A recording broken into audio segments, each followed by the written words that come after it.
And we are back. I'm still Frederick. Hey, I'm still Chris. This is the second half of... What episode would this be? 7? Okay. Series 2, Episode 7. 2 times 7, 14. Quick maths. Don't know why I did that. But yes. For all the mathematic fans out there. for all the numbers fans. We have just done the first half of this game, if you've listened to it, which you should have done, because why would you click on part 2 if you haven't listened to part 1? But weirdly, the previous episode's part 2 has a lot more views than part 1. I don't know if you noticed, yeah. Do we talk about something in part 2 that we don't in part 1? Maybe, I don't know. Like one of these popular bands, like Idiot Twin or something. Well, I have the records here. Like, The Cure or Muse. LCD Sound System, Beach Boys. Yeah, okay, possibly. Yeah. Not much beyond that. Well, listen to both guys. They're both good parts. Yeah, if you have a spare 2.5 hours. That's what I'm saying. That's what I said at the end of part 1, which you would know because you've listened to it. First half, journey into work. Second half, journey out of work. Bookend your day. It's kind of like made for it. This is a game when we're talking about music that reminds us of summer in some way. Yeah. I guess I kind of failed to explain that with the Joni Mitchell. Why does it remind me of summer? Very briefly, I said it with the Sun Killed Moon. There's something about folk fingerstyle that just reminds me of the grit of like a long open plain baking under the sun. I don't know. The sweat and the dirt of it kind of thing. Yeah. I don't know why. Why. Oh, it's because you wanted people to open episode 2. They might have gone, why did he not mention why it's summery? Good cliffhanger. And so you went, I'm going to do it in part 2. Yeah, that was intentional. There you go, completely intentional. Everything is intentional. Yeah, everything in its right place on the Whiteboard Game. We are opening with me, opening this part, I should say, with me guessing Chris's, he's over there, Chris. Hello. His 6th extract for this game. So, this second half, until the last track, I must say, is where my confidence started to wobble a bit. Okay. I thought I had done quite well, because as you've said yourself in part 1, even when I got it wrong, they were still quite good guesses. There was good logic on display. And I think this could still be good logic, but I'm feeling less confident about these ones. I tried to Chris it again because I just think it's a band with a male lead singer that I can't really place. Let's just say Pavement. Love to Tell You Off, I think is what was said. Maybe I'm not sure. I said 2020. I don't know if Pavement have had a comeback. Maybe they have. Please. Okay, that means no. Because it's Pavement, I said Slacker Rock. See, the more I say, the less faith I have. But that's my answer. Okay, I'll give you 1.5 points. Might be able to see similarly why the half point has been given there. Okay, thank you. They haven't made a comeback. I think a movie's been made about them. You're joking. It has, you know the guy, I can't remember his name, but he's in Stranger Things. He's the guy who plays the more adult one. I think he works in like a shop. I haven't seen Stranger Things. His music, he's a musician and his music name is DJO. Joe. Yeah. The old Manchester City striker. You know Joe. him, yeah. Joe. He plays Stephen Malkmus in it. Oh, sweet. Cool. And Stephen Malkmus is who this song is by. Best transition ever. It is a solo album of Stephen Malkmus. So well done. You've got that right. I was surprised that you couldn't pinpoint him because he's got a recognisable voice and way of singing and writing lyrics. The Whiteboard Game does work, but I think particularly with voices, there's this thing in my brain which is like, until I get to them in my list, it never truly clicks. Yeah. Because then I get to it and I go, oh no, I do know this person, and then my brain finally goes, you will now recognise them every time. Yeah, it's like your work. It's like an achievement. You know, you're working your way up to the 100%. Yeah. The track is called Vague Space. He doesn't say it on the track, actually. You naughty Stephen Malkmus, you naughty. I put India. I'll give you Slacker Rock because that's very it's close generous, enough. You get a half point for saying Pavement. Yeah. 2001. It was in the latter Pavement years, I think you could tell that Malkmus was itching to do his own thing after. But I think that's one thing for I've bad never... reasons or for... I mean, I think that's something I've never mentioned about Stephen Malkmus is whenever I see him, like now, he looks and dresses like a twat. Okay. I put it a nicer way. I don't know a way of saying it that doesn't make it sound bad. Do you think he is one? I mean, he might be. He seems all right. He doesn't talk like one. Okay. When I've seen him in interviews, he seems quite grounded and genuine. I think, I don't know, it just feels like the way that he dresses a lot of the time makes me think, is he trying to cling too hard to youth? I don't know. But at least at this point in Pavement's sort of time, the late 90s, you could tell that he was itching to do his own thing, make his own solo album. Insofar that the last Pavement album was, in essence, a solo Steve Malkmus album, because all the songs are by him. In every single one of the other ones, it was, at the very least, collaborative in the case of Wowie Zowie. And at most, it had like one song by another member of the band. And yeah, it was only 2 years since the end of Pavement and this album, so he'd got stuff in the works. A little bit like the Aaron Freeman one that I used in the first half of this episode. Go watch it if you want to remember what I said. But we can't keep saying the same thing. Just go do it. It's got lead singer of an alt-rock band, makes a solo album vibes. It's got like a summery sort of ness to it that I can't explain. Okay. It is a good... I mean, a bit like the Aaron Freeman one, it is a good solo album. Okay. It does have... I think sometimes it's that sort of thing of... It's very of its time, and you can tell that the production and sound of it is trying to be radio-friendly. And I think that can sometimes not do it justice, because there are, like this song, for example, and other songs which I do really like, and I think a lot of the riffs I enjoy. And I sort of think if this was a Pavement song, it would slap. It would be so good.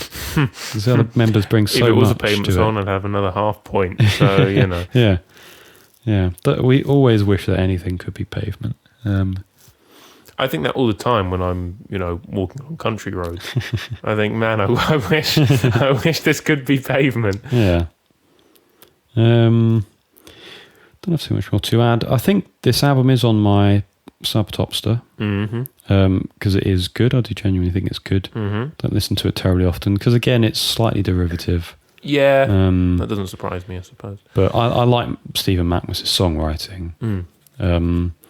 I think it's that sort of thing of I like it, but I can't suss out why I like it. And I feel like you listening to it, and if you were to like it, you would know why it's good.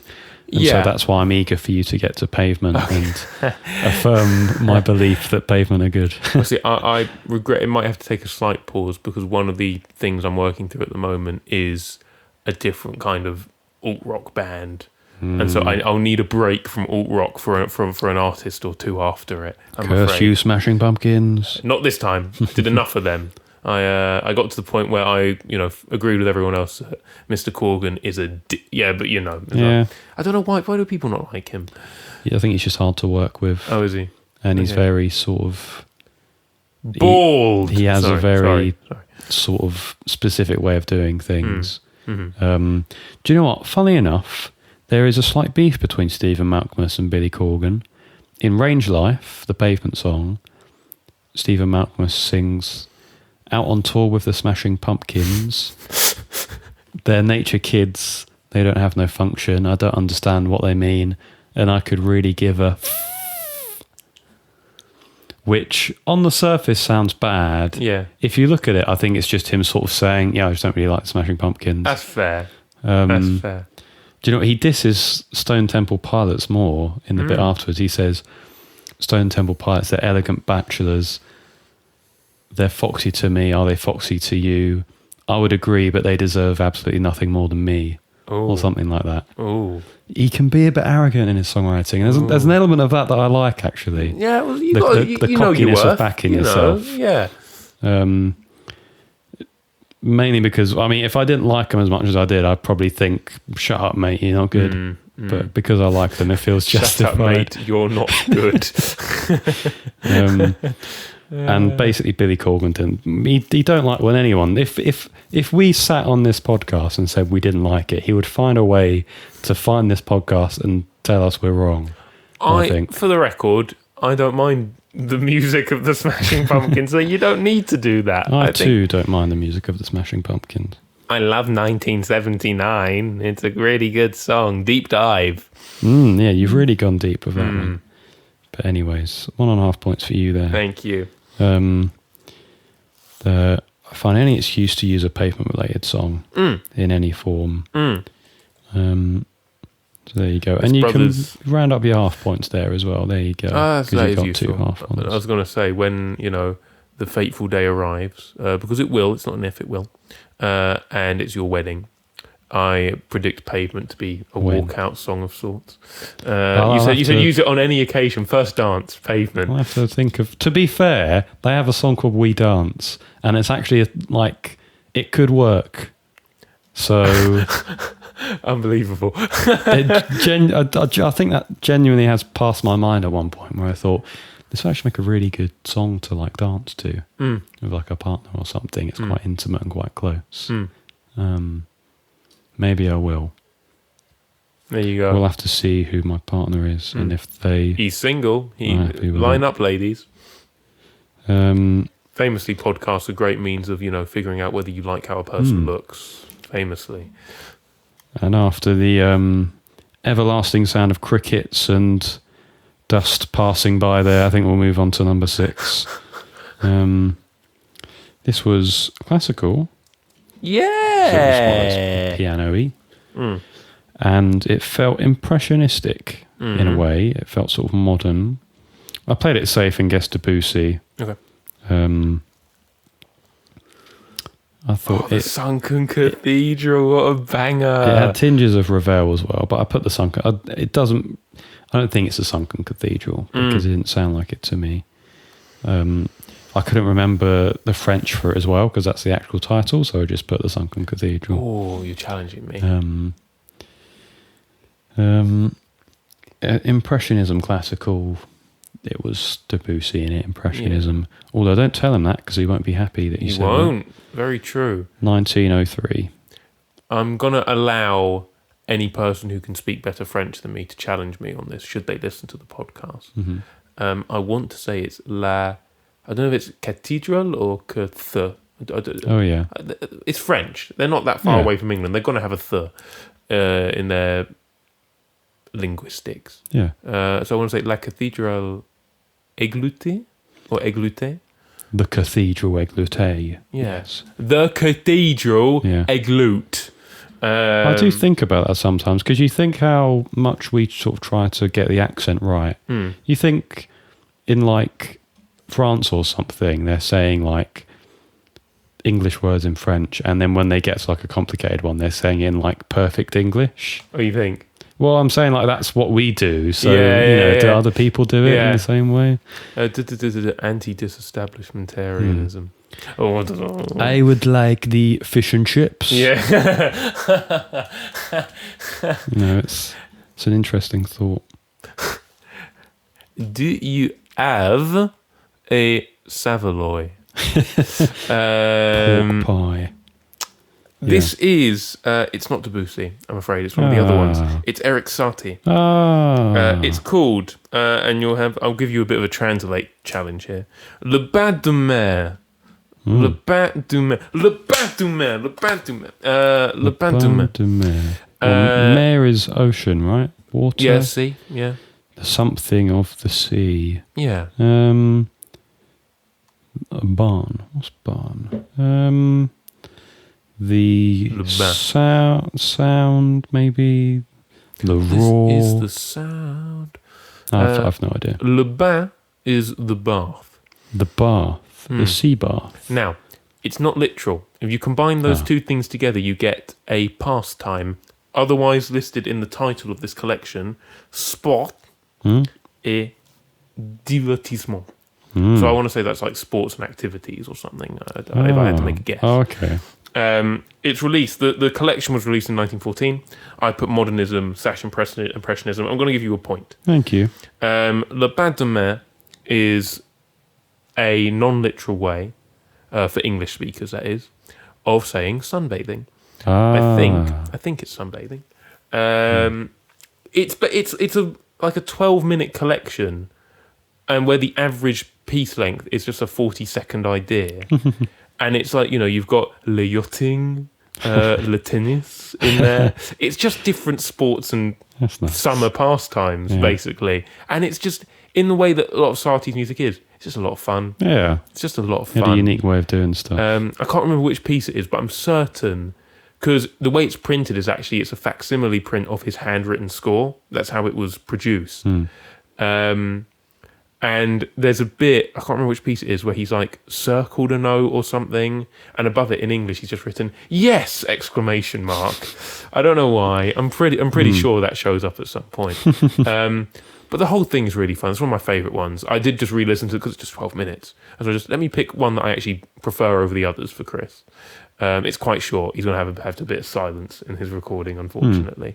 But yeah, I don't think I need to explain why it's summery. It's, sunbathing and tennis. And this is maybe the most fun summery one I've chosen. Because when I think of summer, I do think of fun. And I think of being young again and playing football in the park. Or, nearly drowning in the sea, but in a fun way. Because, your father does trust that you won't drown, even though you get close a couple of times. I was playing catch over like a 50-metre distance or something. Wow. That kind of thing. I think of those activities where you go out and enjoy the day. That is this piano suite. Okay. And that's why it's fun. Oh, that is nice. So 1 point. Cheers. Appreciate that.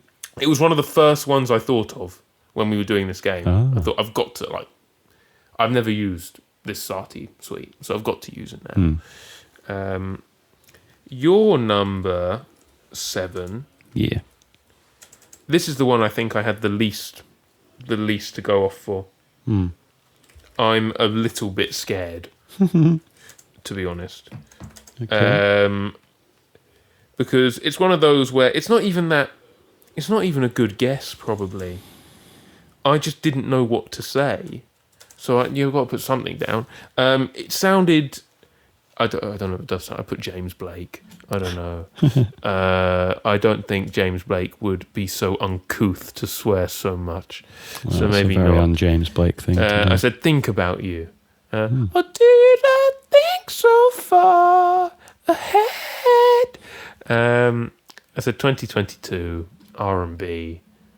Give me my 4 points. I know you're upset. I know you want to win this time. But the 4 points, just hand them over. Come on. If I combined all the aspects of your answer, I think I'd struggle to combine them into a point. So give me 4. It's not really R&B. So give me 4. Is it? No. I'll give you 0 for that one. You can have a donut. It is not James Blake. That is sacrilege. Have you heard of Still Woozy? Nope. Okay. He's like a bedroom pop artist. This is a track of his called Goodie Bag. Again, he doesn't say Goodie Bag in the track. Sorry about that. Man. I'm specifically picking ones where they don't say the title so I can get an extra point. That's really evil. /S. It's a bit of internet speak for you there. Bedroom pop. Because I am starting to take that seriously as a genre term now. I was going to put indie rock. You should. It's a good term. I was going to put indie rock, and then I thought, use bedroom. Start using it. Start as you mean to go on. So they also put synth funk, and I thought it's funky and it's got synths. Sure. 2017 is when it came out, and let me tell you, 2017, 2018 is like, best summer times for Chris. Let me tell you, those were peak Chris years in some ways. And so my association with the songs that I was listening to around that time are a lot warmer. And I think when I was going through some of my old playlists, trying to find some summery songs to use, I saw a different Still Woozy one called Lucy, which is a really good song, great song. But I thought he's got more summery ones than this, and I've concluded that Goodie Bag felt more summery. Okay. I don't know what it is, an element of the guitars that feel a bit Mac DeMarco-y maybe. Yes, I thought before someone started singing, I thought it was Mac DeMarco actually. He sure is inspirational. And I think Still Woozy's still doing pretty good now. He had some big songs a bit before the pandemic, I think.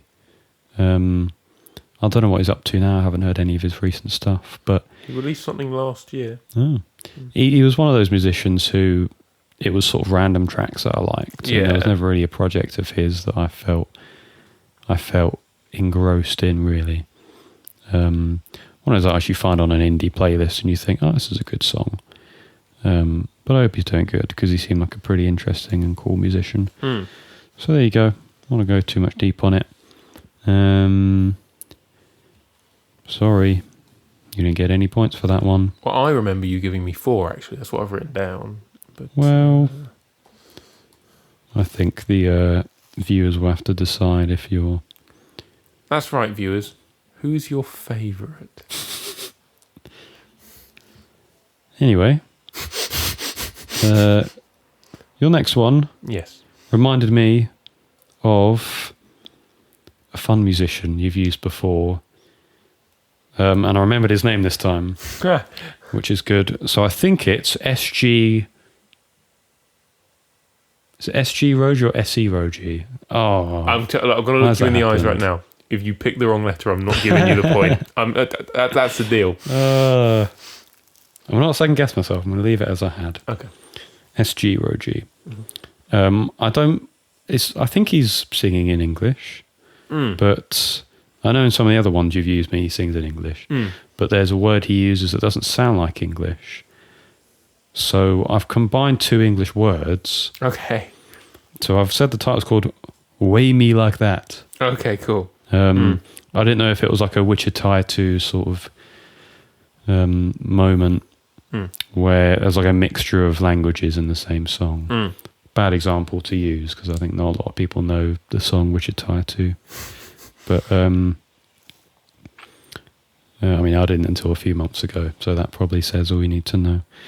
Palm wine music, I remember you said that was what he was associated with. I wanted to use Afrobeat as well, because that is, in my whiteness, my only gauge of Afro music. Because I don't really think it's really Afrobeat. But and 1993, I put as a year. I so want to give you 0 for saying Afrobeat. I so want to give you 0.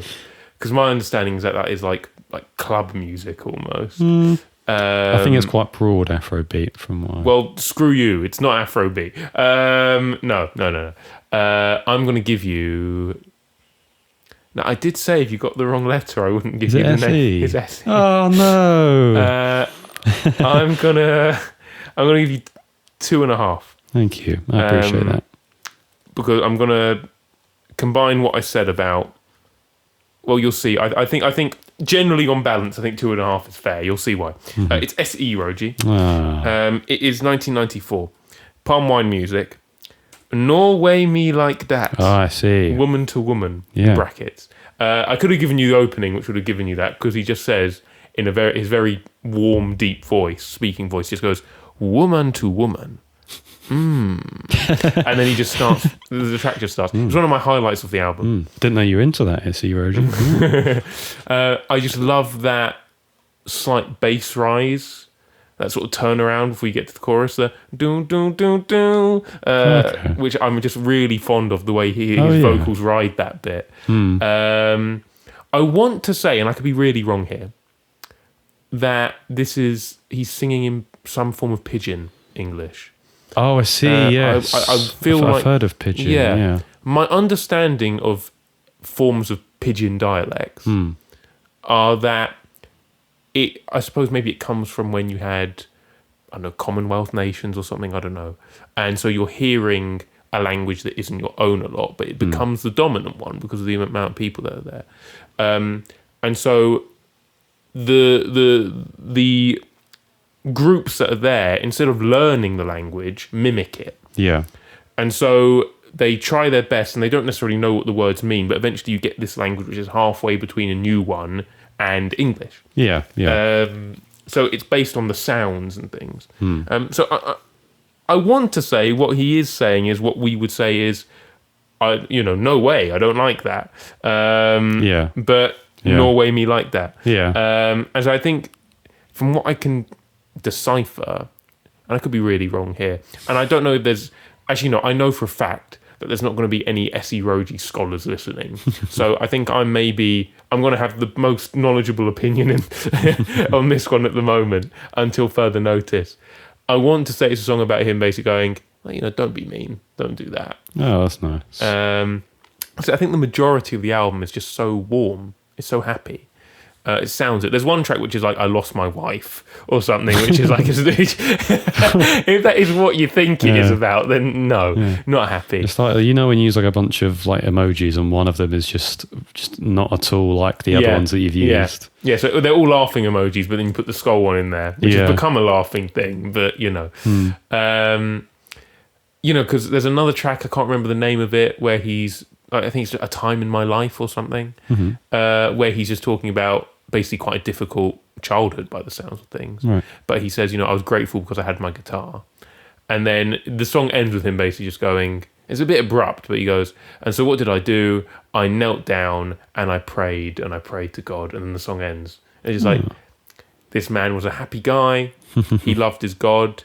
By the sounds of it, he loved other things, other things that dead men don't smoke, if you know what I'm saying. Okay. But yeah, I've said it to you before, and I knew you were going to get some good points on this if I used it. But it might be the most summery album I've ever heard. It's just so bright. It glows. The guitar playing, it sparkles. Nice Not just because it's playing, good, but the tone on it is so clean. Which I guess is just a palm wine music thing, like a calypso thing. Music makes me happy. His face makes me happy. It's one of those smiles that you look at and just like, when people say in film and television, like a couple had a falling out, and then someone says something and they go, how could I stay mad at you? It's one of those smiles. You just couldn't be angry with him. Yeah. I am maybe in the top 0.00001% of S.E.Rogie fans in the country, at least. But I love this album, man. It's good. Cool. 2.5. I'll have to listen to it, yeah. It's just fun.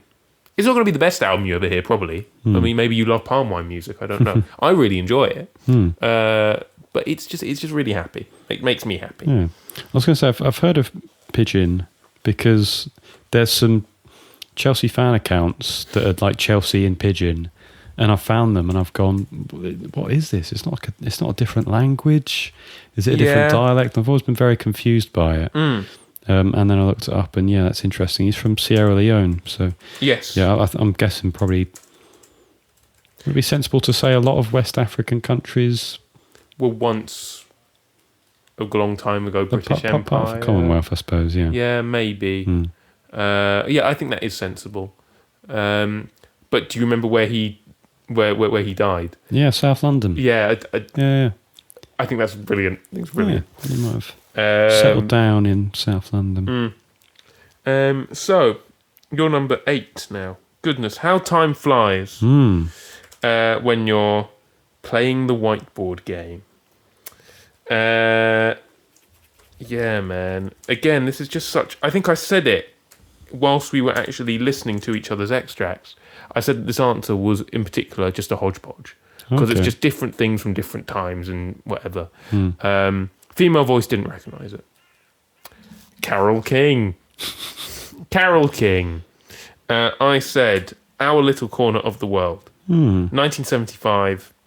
Classic rock, jazz, pop. Because there was... there was something a bit jazzy in there. I'll give you... 4 points. It's fine. No. I'll give you a point. Thank you. What? Hang on. You got to give me a second now. The way you said no. What did that remind? That is Emperor Palpatine. When he is Mace Windu has relinquished his lightsaber, almost killing him because sort of Anakin gets involved or whatever, and then Palpatine goes, no, power, and he kills him. Sorry, yeah, off you go. Yeah. You are still yet to guess this band. You're taking the mick. It is Yola Tengo. Yeah, but they cheat because they've got a man and a woman, and that's not fair. That's cheating. Okay. The track is called My Little Corner of the World. I gave you Our Little Corner of the World. What the hell? Because they do sing that in the song, but the part of the extract I use is where they sing. You've been mean today. I gave you a point. Don't let me take it away. All right? I can very easily do it. Twee Pop, which after looking up, yeah, absolutely. Yeah, indie rock. Mm-hmm. 1997. It's the more I listen to Yola Tengo that I understand what people mean when they say quintessential indie rock band. Yeah. I think a lot of different flavours of indie rock they've done, and they've not cultivated, but done well enough to where I can see a lot of other people being inspired by different aspects of their sort of career and discography. Yeah. This, for example, feels like, I know you mentioned Adventure Time earlier, but some of the more twee pop sort of songs off of that album, and I guess a lot of more recent twee pop generally, it feels inspired by this sort of a song like this. It kind of actually, we were talking about it over lunch, the one track off of the Velvet Underground's third album, the opener, it reminds me of that. So if you've listened to Candy Says, two Candies in the same game. That's crazy. Kind of reminded me of that. Do you know what, now that you mention it, I can see a lot of inspiration Yola Tengo probably took from the Velvet Underground. I can see that being a big inspiration of theirs. They wouldn't be the first. Very true. But yeah, and then they've got other like loud, sort of noisier rock on here. I think they've, by quintessential, I can see a lot of people sort of meaning like broad, because I think indie rock generally is quite a broad genre. In many ways, people would say redundant because it just doesn't mean anything anymore. It's so broad that it doesn't have meaning. I agree. Yeah. It's felt specific at one point, but now anything you could say feels like indie rock. So for a band to be called the quintessential indie rock band suggests that they do a lot of those shades. And I do think they do. This is off of their 97 album. I can hear the heart beating as one. I always want to say feel, and I think I've done that before with other albums that. And then you were heckled. Yeah, I've sort of thought, why did I say that and not realise it? Which is a good album. Ending of that album is brilliant because the track before this is the brilliantly named "We Are an American Band." Yeah, cool. Which I think is fantastic.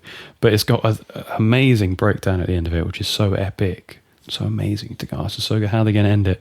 And it's just this little ditty, basically. Yeah, a little ditty, a little short song. Yeah, like one of them little ditties that you do. Ditty. Yeah. Do not make this about something else. Ditty. Little ditty. Yes. Yeah. Ditty. Yes. Actually, it was my subconscious making it about something else without realising. He was trying to enter the game illegally. He always enters. That's the point. Okay, I'm going to move on.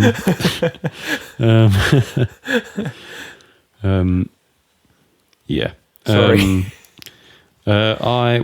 This is a more recent album that I've listened to, so there's no nostalgic aspect to it really. As I mentioned in the start of the first episode, start of the first part of this episode, sorry. I went away on holiday with family recently. You did? And not me. A lot of aspects of this, I feel like I don't want to say that this song is like, you can sort of have songs associated with memories. This isn't really what that is. Yeah. I would use an example of a couple of years ago, we went to sort of the Cotswolds, sort of Breedon, Tewkesbury sort of way. And it was a really nice holiday. And I remember discovering the song Lost in the Supermarket by The Clash that holiday. Yes, which and you still love. Yeah, I do still love that. And I remember that being intrinsically linked with that holiday. And so in that way it's summery, as well as the track Midway by Scott Toomer, which was a track that Mimo Kakamo played on his radio show a few songs before he played one of our songs. He did it right. I think so, indeed. And so again, that's now intrinsically linked with that holiday. It's not really what's happening with this song, because it's not a song I discovered on the holiday. It's just a song I was listening to around the time. But it's aspects of the song and the lyrics that sort of feel like it fits the holiday. Because I went to Cornwall, it's a rural spot. It's a little corner of the world, you might say. It's it feels more so in that sort of way that it feels linked to that sort of stuff. And in that way, I guess it does feel bright. It's not like a cold track as well. No, not at all. I think for quite a lot of tracks you call summery, it can be anything really. It's just what you associate with being warm and what you associate with being cold. There's a lot of folk stuff that I associate with being cold, but at the same time, there's a lot of folk stuff that you associate with being warm. It's a complete spectrum, really, isn't it? I think the more I think about it, I think you're completely right. Yeah, yeah. But yeah, this is a really nice track. It is a cover. I want to say that in every one of their albums, they've got a cover of a song. Okay, sweet. Because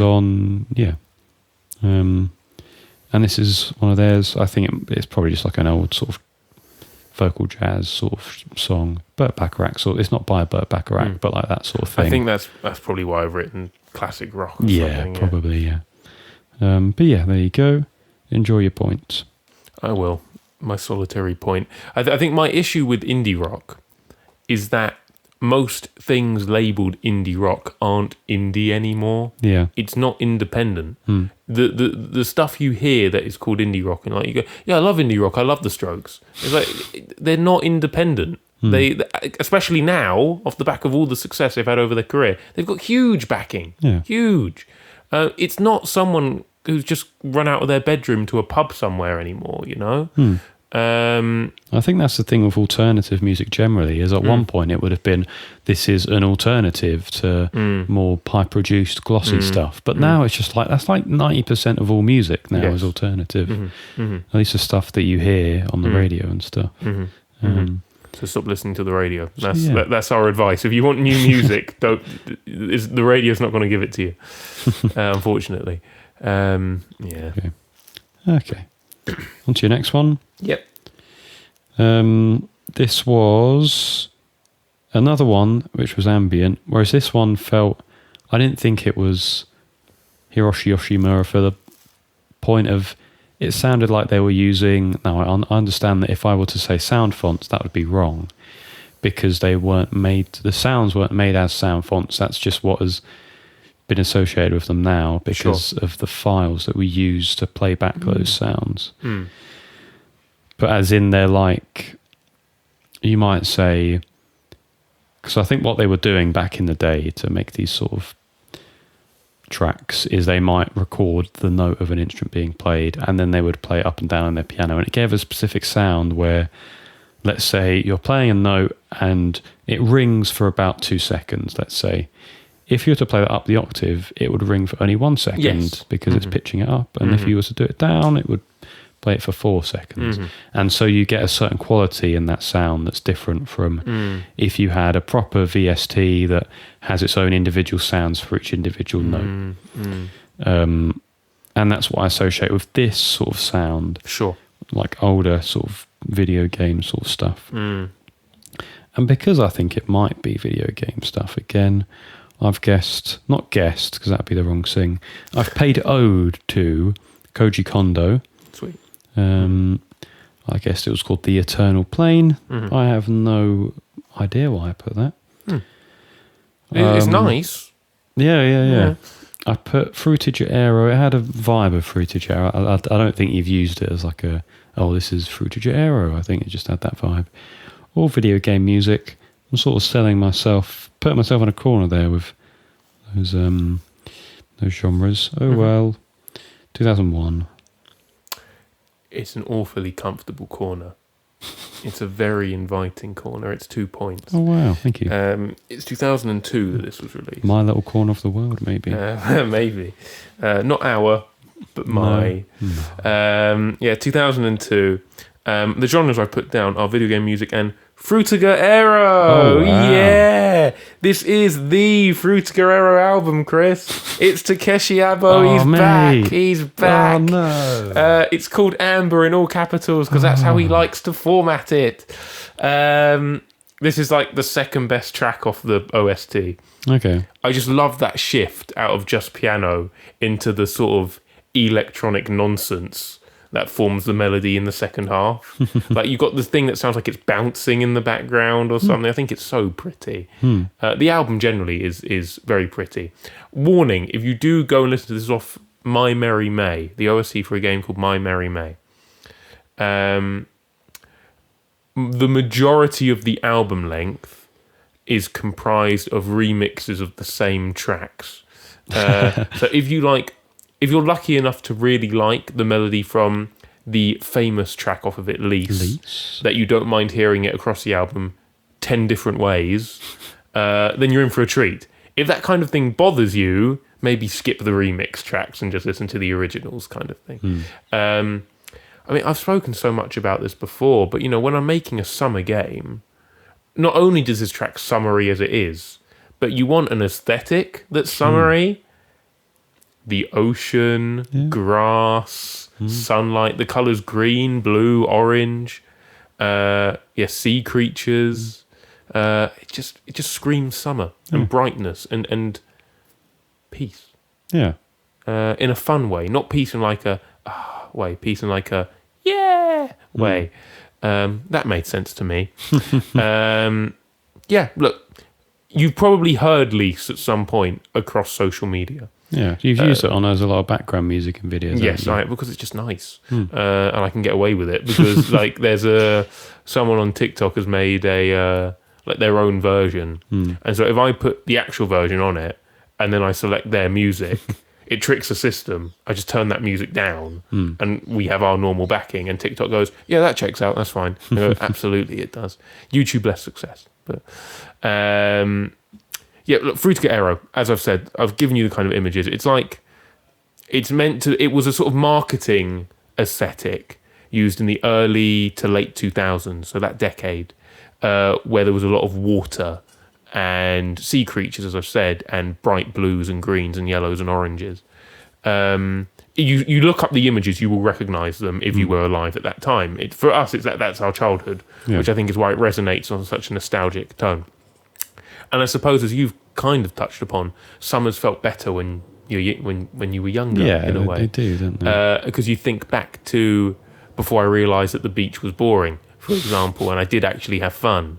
Or the holidays where all of your friends hadn't gone away yet, or they weren't working or whatever. So you could have a whole day in your garden with them, kind of thing. Yeah.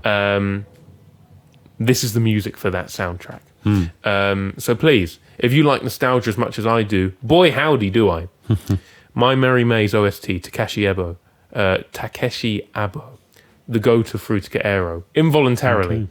Okay. He just is now. Yeah. 2 points. Thank you. I would be lying if I said that his name wasn't in my mind when it came to this answer. So you think I should have put it? But I think I should have put Takeshi Abo, but that's hindsight in it. So yeah. Oh well. I'm trying to think of a sporting analogy for excellent first half and then poor second half. Or just any analogy for anything ever. Arsenal against Newcastle when they drew 4-4. Oh, yeah, that's a quite classic one. That's good. The Tiote goal. Yeah. Yeah, rest in peace. Rest in peace. I feel like that. Because I think my first half, I got decent scores, but I also think my guesses were impressive. I think my scores and my guesses have drastically weakened. Okay. In this second half. Let me finish this, sorry. It's all right. Okay, so I had this one was the biggest stumper for me because it was really weird. It's weird, isn't it? And you've got to allow me this. I heard a weird track that Chris gave me. Who did I put? You might be able to guess it. Who do you think I put? I don't know. Who do I put if I can't think of like sort of a rock track, an alt rock track, basically, that you've given me? Flaming Lips. I don't know. The other one, Guided by Voices. Oh yeah. Do you know what? It sounded like you said Starburst. So I heard it sounded like he was talking about going to the shops to buy something at one point. He spoke about cigarettes and stuff. And it sounded like, or Starburst, or something, I don't know. 1991.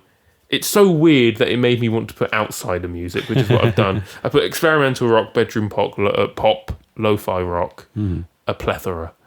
A plethora. Okay. I'll give you a point. Thank you. A point for this genre. genre. This second half is a wreck. We've actually encountered this artist already in this game. What? It is not one that we've used, Takeshi but Abo. one that one of us have guessed. Oh, okay. The Avalanches. No! Ah, Joking! you've just been avalanched, mate. It feels like that. Yeah. It feels like that. The track is called Stepkids.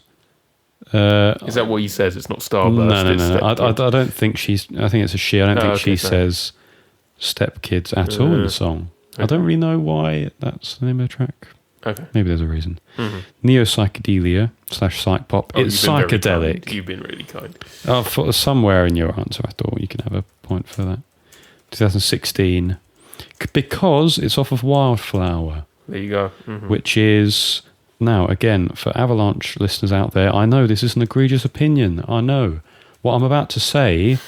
This is rare. This incorrect. is Chris with the hot take. This is rare. Go on. Right, I'm ready. I don't think it's better than, but I prefer Wildflower over Since I Left You. Oh my goodness. That's right. That's right. I mean, wow. To be honest, the reason why I prefer it is actually related to this game. Oh, cool. It feels like it's got a more specific aesthetic. It feels incredibly summery. Yeah. I can't listen to this album in winter because it feels so summery. It feels like I'm doing something sacrilegious. I have to be listening. I listened to this album on the way here because I thought it's really sunny. I can't. Like, when else am I going to be able to listen to this album? It's a bit like what I mentioned with the Chance de la Soul one earlier, with the sort of audio of just sort of general chatter. Okay. There's none in this track, but in a lot of the other tracks on the album, they've just sort of like at points the music thins out and there's just like a cute ambience. Yeah. And it might be of like cars going by, people talking on the street. Nice. That's really nice. Again, it feels like I'm wandering down like a high street in like summer, great, and like there's a sunset, and I'm like, it's that aesthetic that I love. I think I can settle with the fact that their first album is probably better. From the point of view, as I mentioned earlier, it's like an alien album. It shouldn't exist. What they were doing in 2001, you should not be able to do. 2001 is insane. The way that they were doing Plunderphonics, you don't even really hear people doing it now. It was so mental. And the reason I think a lot of people don't like this one is because a lot of what they're doing and the techniques aren't building off of what they had originally. And I mean, there's a 15-year gap between their albums. God, there is. You're right. Yeah, and that's not to say that they had a hiatus and they weren't doing it. I think they did have a bit of a hiatus. I don't think they saw the Avalanches as being a music project that they could sort of keep up and do a lot of the time. I think they just saw it as like a project. Yeah. Since I Left You, in that case, surely must be the greatest music project ever that isn't like a band. That's another hot take. That's another hot take. Yeah. But they were working on stuff for this album long before 2016. I think they just weren't able to make it work. And from what I've seen of more recent Avalanches stuff, like I think when they were working on Since I Left You, they had quite a few members. Okay. Whereas it feels like for this album, and their latest one, which I think is called We Will Always Love You. I think that sounds right. I want to say there's only maybe 2 people I think there's working only on it. 2. Yeah.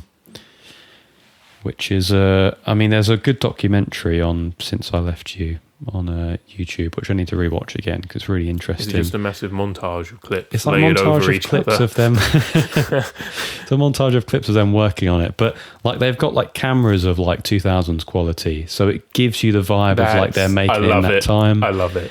The software that they're using is of that time as well, so you really, you know, it's like you're not listening to it now going, well, you know, they might have used a track, they might have trimmed it a bit. It's a bit impressive, I guess. Added like a fade onto the end and stuff. It's like you can see the prohibitions they had at that time. It's amazing. But yeah, I think aesthetically, as I was saying, I think this album is more specific. And I think as an album listening, I think I prefer what this album has as well is there's a lot of guest features as well. I mean, the singer on this album, on this song, sorry, is a guest singer. She's out of a band called Royal Trucks, who I've not heard of before. Royal Trucks. Trucks are to Royal. Her name is Jennifer Harema, who, yeah, I've not heard of until this album. But, yeah, I don't know. This is the penultimate track, and I very much enjoy. I don't think the sort of ending sort of section of this album is praised too much, but I really enjoy it. I think, again, I don't think they're songs specifically that I think, yeah, they're amazing songs, but the vibe of it just feels beautiful as like a closer, especially for this sort of summary sort of album. Feels like it's sort of like ending out the day, you know. Yeah, this nice. feels like it's like a summary day. Which This it album. is.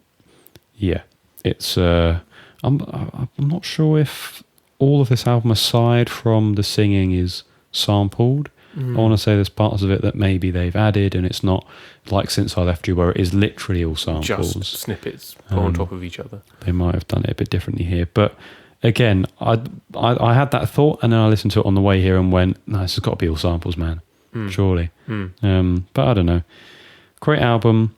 If you're looking for summary albums, this is where you go. This is, in my opinion, the summariest album that I know.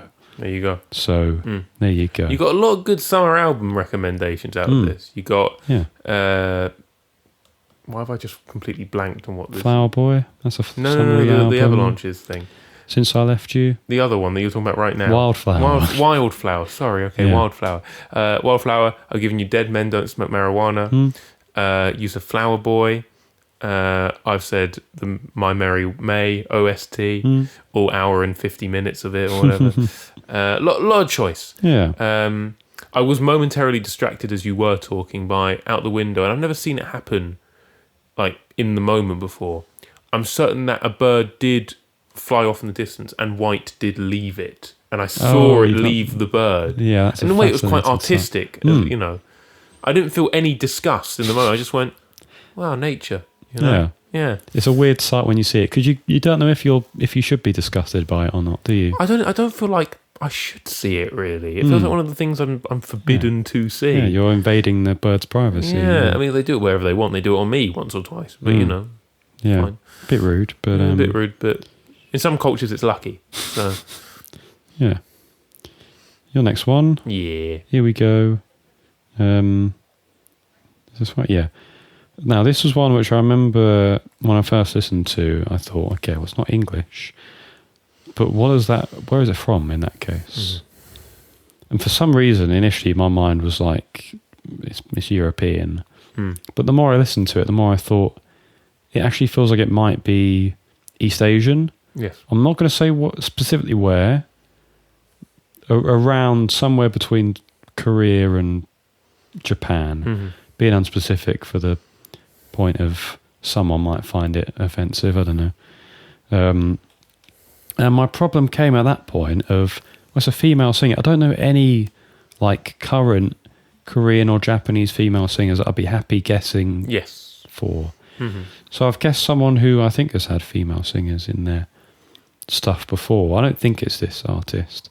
I guess Mid-Air Mid-Air Thief. Yeah, respectable. I guess it's called... It sounded like she said snack at one point. The only reason I put that. Indie rock / indie pop. I think there are actually Mid-Air Thief are Korean, I think, aren't they? I think so, yes. But there are like actual like genre terms for like certain types of like Japanese indie, I think. I think it's called like Shidegero Kai or something like I can't remember. It's something like that. I didn't dare write it down though. Out of fear of once again coming across as offensive. 2017. You might. I think you've talked yourself into a donut. I'm sorry. I'm sorry, because the fact that you've said that has made me go, oh, it's in his mind. He could have put it down. Oh, I see what you mean. Okay. I'm so sorry. I might have to donut you. I'm sorry. It's fine. Oh, well. You missed a golden opportunity to include a certain genre here as well. And this time I would have given you a point for it. You'll see what I mean when I type the answer in. This is a female duo. Which is a complete mystery find, so I don't blame you for not getting the artist. Called HALCALI. I think it's a portmanteau, so forcing two words together to make one word, of their names. Okay. I can't remember exactly the full, but one of them is Hal, the other one is Callie, kind of thing. It's called Strawberry Chips. I put 2003. He's laughing, he's seen it. I would have taken J-pop, because Rate Your Music put it. And so I went, fine, fair enough. Pop rap. I think for me it's the pop rap. I want the rap bit, because they do rap. Oh, they're rapping it. Yeah. Oh, wow. For 2003, Shibuya K. you know. Shibuya K, yeah. I don't know if it's K-E or just K. Shibuya Kai, Shibuya K, I don't know. Kai, possibly. The damage that a German GCSE has done to my understanding of the E-I-I-E pronunciation is generally irreparable. Because in German, I-E is always E. And E-I is always like A or I. Yeah. So I see that and I say K. Yeah. I don't think K or K. I just think K. But it's a different language, so I could be wrong. I want to say that they released this, or they made their first album or whatever, when they were 14 or 15. That's crazy, man. And so they're still kicking. I don't know if they do stuff together anymore. But they seem to be really well liked and really well loved. I couldn't tell you a word of what they're saying. Of course, I don't speak any Japanese. Beautiful language. But the only bit I do understand is when it gets to the chorus and they go, strawberry chips. Oh, that's what they say. Okay. I don't know why they're talking about strawberry chips. I don't know. It might be one of the cutest pieces of music I've ever heard. It's just so bouncy. It's really likeable, isn't it? It's just so light. That's the point. Yeah. And this is why it's summery for me, because it sounds summery, it sounds bright, it sounds fun, and it's one of the, again, it's a piece of music that I can't imagine anyone listening to and frowning, unless you are like incredibly racist. But it's just so much fun. I'm going to try and endeavour to define Shibuya Kei, Shibuya Kai for you. Right, your music might have a good way of describing it. Let's see. Because I always just thought, I've seen it used, and I always just thought it's like, I don't know, is it Japanese or associated with sort of indie? It says here, eclectic scene emerging from the Shibuya district of Tokyo. That makes sense. Near the end of the 1980s. Often borrows kitschy, retro-inspired aesthetics alongside diverse musical influences, makes sense, from indie pop, 60s pop and easy listening. Easy listening, good. Jazz and electronic styles. So it's like a broad term for like Japanese indie, I feel. Yeah, but see, that's like my like issue indie with it. Being like it's just so broad. Yeah. And I think to emphasise the breadth of it, the first thing there is lamp, which I don't know much about, but this does not sound like lamp, I don't think. Yeah. It doesn't sound like... I've heard the second one on there is Phantasma by Cornelius, and I have heard that, and again, there's bits of it that sound like it. It's quite a broad album, to be fair. Okay. But not all of it. But I guess one thing I can say briefly is one of the great things about doing a summer game is it's got a bit of a bias towards music that's happy and fun. That's true, I think, actually, Yeah. Apart from, Sun Kill Moon, for example. It wasn't as one of his sad songs. It just sounds a bit more melancholy, doesn't it? But, this, the Avalanches stuff, S.E.Rogie, whatever. I'm still on my happy arc. I'm finding happy music, which makes me happy. It tries anyway. So strawberry chips, man, it's a laugh. It's a laugh. Great for parties when you can walk up to someone and go, "What's your opinion on female Japanese rap?" and then they go, "What?" And then you got to listen to this.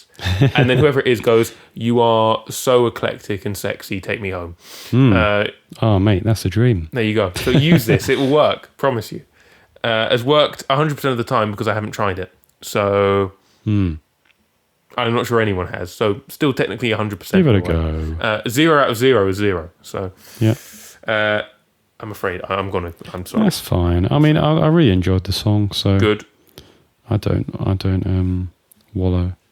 It's good to, especially in such a happy game. Yeah, exactly. Yeah, I will have to listen to that song. I'll probably listen to the album, to be honest. It seems like the album's quite respected. I think the Strawberry Chips album is basically an EP. Right. It's got 3 tracks that then kind of loop, but it's just the instrumentals. If you want a HALCALI album, there's one called Bacon. So listen to that one. Okay. That's that. It's a lot of fun. It's a lot of fun. Crazy that you said that they started in when they were really young. That's I'm quite sure they were young teenagers when they started. So I'm sure whatever they're rapping about as well is just quite fun. So you'd like to think so. Yeah. Doesn't strike me as the kind of rap genre that's encountered sort of drugs and money laundering yet. So I presume it'd be quite happy rap. Just wholesome. Yeah. So your last one. Here we go. I cannot wait to hear you say more than me for my last one, by the way, but we'll get there. I said Kendrick Lamar. No, I didn't. You tried to catch me out. Accusational? Well, no, look, it could be a Kendrick song and there was someone featuring, but I think it's the other way around. I think it was someone else's song with Kendrick featuring. So you don't think this could be a Kendrick-owned song?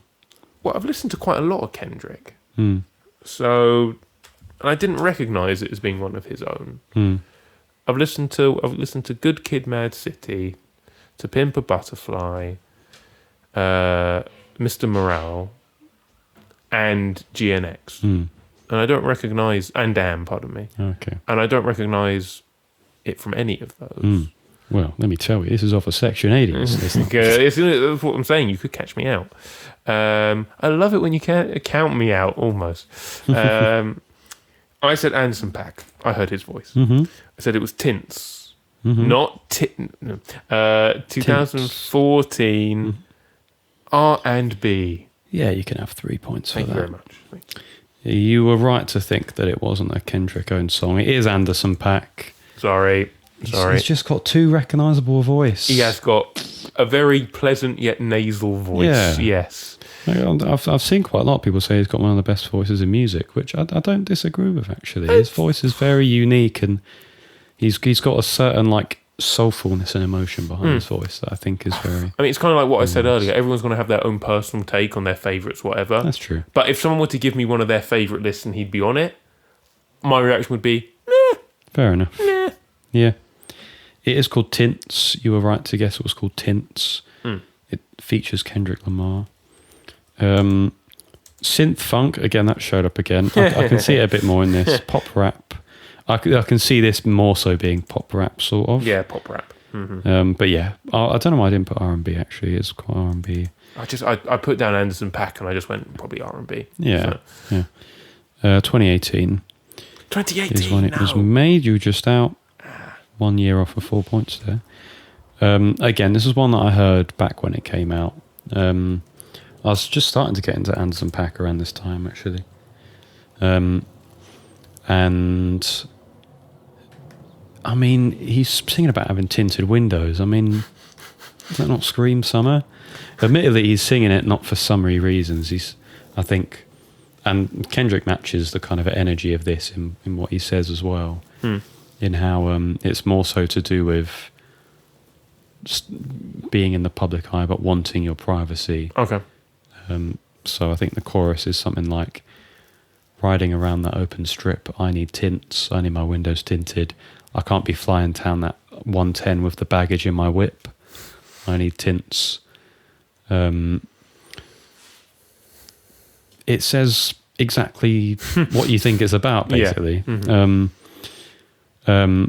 And I think for what I know of Anderson .Paak, I know there's quite a lot of stuff of his which I'm not massively, especially I think with a lot of the No Worries, especially the first album, as much as I love it, I think there's a lot of times where he just goes off and starts singing about something which I'm just like, I can't relate to this whatsoever. Yeah. We've had such different lives. I can't listen to this and go, yeah, I get what you're saying. Because I can't. Whereas with something like this, where it's more specific and more focused, I can vibe with it. It feels more akin to like a good rock song where the message is very clear, but it's in hip hop, innit? Yes, and that's cool. I don't have too much more to say about it. It's off of an album of his called Oxnard, which I wasn't big on. There was stuff on that I liked. Going back to what I mentioned about some stuff that I can't relate to, there's a I'm going to use the word grim interlude on it, and I sort of think, why did he put this on here? I'll let you find that out for yourself. Unless you're my mum, don't go looking for it if you're my mum. Off which album, sorry? Oxnard. I can't remember which track. Do you know? It might be the track before this. But yeah, good, nice album cover for this as well. Yeah, I don't have much more to say. It's summery. It's synthy. I think Dr. Dre had a handle in production, because I think when I first found it, I was under the belief that he actually produced it, but I don't think he did. I think he just had a hand in it. He didn't actually do the production. Because I would be surprised if it was a Dr. Dre production. It doesn't feel like it's his sort of thing. But yeah, anyways, I'm going to leave it there. You get 3 points. Okay. Your last one. The last one. Wow, you've made it this far. Yes, well done. Wow. Well done. Thank you, Mum. You haven't become nauseous by the sound of our two voices. It's good. Yeah. It's good. And we've got a banger for the last one, let me tell you. Fred's choice for this last one is sick, man. The confidence. I need to remind you, this is a guessing game. I know it. To the listeners, this is a guessing game, and listen to the confidence. I'm not saying I've got it. I've got 4 points. I'm just saying I know it. I think the guy's name is Whitewoods. The artist's name is a very popular track of his. I think it's called Beach Walk. He does say Boardwalk in it, but I don't think it's called Boardwalk. I think it's called Beach Walk. This often gets associated with like vaporwave, but I put psych pop as well, because I think that's it's got like if Panda Bear's person pitch was like closer to vaporwave. Yeah, good shout. Really good shout. Because I know that this song is sampled. Wacky sample, by the way. Really wacky. You hear it and it's like, oh, this is weird. And then he adds a load of wobble to it. And so you think, it's like I'm actually tripping. And 2014. Of course, we know about that. Yeah, I mean, we've done so many drugs in our life. All of the drugs. And 2014, I think, is when it came out. I haven't got 4 points. Well, I didn't know that. You've got 4 points. I'm not going to assume you I had. have got 4 Yay. points. I'm giving you psych pop as well. Thank you. So. Whitewoods, Beach Walk. He does say Boardwalk. Why has he called it Beach Walk? I don't know. 2013, I put Hypnagogic Bop and Chill Wave. That's true. But I'm going to give you psych pop as Thank well. you. It's just, I mean, look, you know as well, clearly. It's just quite a nice song. It's just pretty good. It's such a good song. It's off an album called Spaceship Earth, maybe? I regret to inform people, similar to the Yoshio Suzuki thing, but even more so with this. By a very long way, the best track on the album. Okay. By a very long way. It's not a bad album. I do enjoy listening to it. But, like, it's going, this is pretty good. And then you get to this and you go, oh, my God. Yeah. Oh, my God, it's brilliant.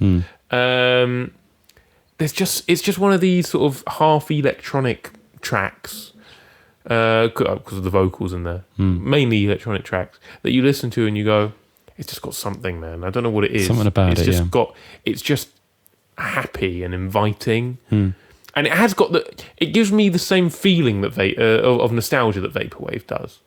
So from that perspective, I can see a connection. Yeah.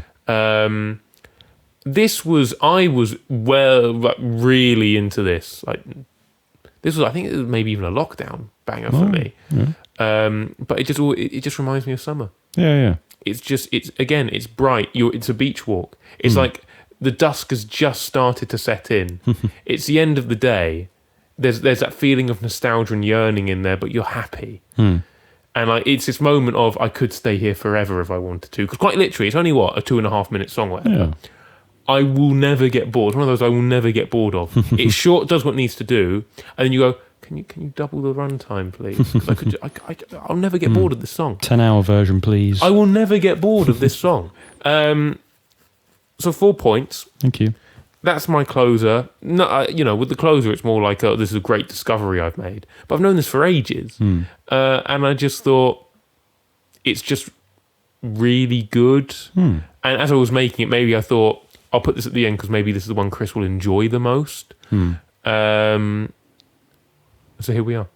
Cool. Right, why do you know it? I know it because when I was growing up, I often was terminally online. And if you know, there's a YouTube creator called Pyrocynical. Do you know Pyrocynical? I know the name, yeah. He used to have this as his outro music. Yeah. No. Okay. That's quite a pull. Yeah. Wow. So what you're saying is it's the creator Pyrocynical's fault? I'm sure he had something to do with why it's popular, but I think you wouldn't have found it if it wasn't decently popular initially. What kind of content is Pyrocynical? He's gone between a few different things. He used to do remember Leafy is Here sort of content where it was like reactionary sort of stuff. It was like that, and then I think he moved more into, I can't say what he moved into because I can't really remember. I was always just flabbergasted by how British he sounded. Oh, really? There's a very British accent, which was, I like his voice. Thank you, Pyrocynical, for being the reason I lose this game. But if I'd just known that, I don't think I would have guessed the answer properly, because it's like one of those which you think, if you were to leave it for a few years, I might have just forgotten about it. But I've come back to it in recent years because of stuff that we are working on that you might find out about soon. Cool. I think that's such a great, good shout. Yeah, Whitewoods, Beach Walk. No disrespect to Whitewoods, but I kind of want to say you just need to listen to this track. You can listen to more if you want, but if you were only to listen to this track, you'd be fine because it's friggin' great. So, all is said and done. Here we go. Because we're in the summer, it's still sunny out. Just about, yeah. And because I'm doing morning shifts at the work I do, which I'm not going to tell you about, and Chris will probably go, what the hell? At 8:30, I am going to the gym. You can't stop me. What the hell? It's late. I don't care. It's going to be busy. I don't care. I need it. It's nice and cool, so you can run as well. I will run. So we now tally up our scores to see who's won. Not that matters, but it matters. No, I'm joking. But we have been scoring. It matters to me. I've tallied up mine, so I'll give you a bit of time to tally up yours while I pander. Tell us your summary songs in the comments or wherever you watch this. We'd love to know. Again, summary songs are something which, they're so broad, everyone has a different one, that, what you find summery, we could find wintery. So it's fascinating. And a lot of that is associated with memories. And we love music that's associated with memories. As everyone does. So I think for me, it was when I got to 21 or 22 when I realised that suddenly I was associating songs with the past. And I spoke to, my parents and they went, yeah, that will keep happening. But with everything, any piece of media or food or smell.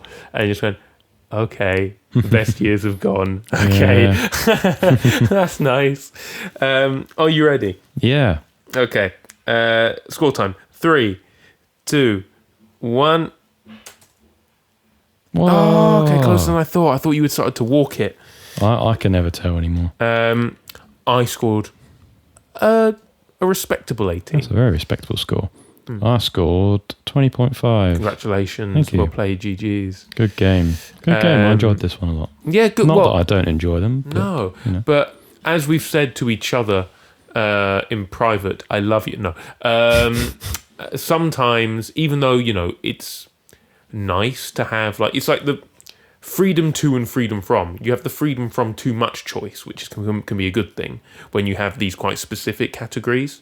Because, I know I have to pick something that fits with this. It's going to be quite an interesting selection of songs. But it's nice to have a refresher from that, which is much more broad. Summer Game, it's a bit of a theme, but in a way we could have picked from a lot more than maybe other whiteboard games. A bit loose. Yeah. So, a bit refreshing. No idea what we're going to do next time. We'll figure it out. We'll have a chat. I think I have ideas, but yeah. Autumn songs. Oh, you could eventually probably when by the time we're in I don't know, the 30th series or whatever, we can work through each season once. I feel like maybe winter songs maybe for the start of next season. Maybe I love this life in winter's time. You know what I'm saying. If you know that, I love you forever. If you got it, I love you forever. If not. Get to know. Yeah, get to know. I was about to say, stop watching our content and unsubscribe, but that's absolutely not what I want to happen. Please, keep listening. So, closing remarks? I hope you've enjoyed your summer. Yeah. This is going to be uploaded on 1st of September, so I suppose by that point, summer will have ended, autumn will have come. So I hope you use these songs as a sort of a look back on summer and sort of go, I enjoyed this summer. I made good use of this summer. Mm-hmm. Yeah, which I hope you did. Yeah. Have I got any closing remarks? As the seasons change, so must we all. Time will not wait for you, but what will you do with the time you have? Will you enjoy your summer? Will you use it? Will you enjoy your autumn? Will you use it? Will you enjoy your winter? Will you use it? Make sure to live. That's my advice. That was very poetic. That was like, how rappers will do freestyles on radio shows. Yeah. That was like a freestyle poem. There you go. I've written enough, cool. Tell you that much. So, I think that's all. Stream Video Twin. Thank you. So, I've been Frederick. I've been Chris. He has been. Today's winner. Very well played. Yay. With nought left to say, and with another day's summer sun waning, all that is left to say is Whiteboard Game forever.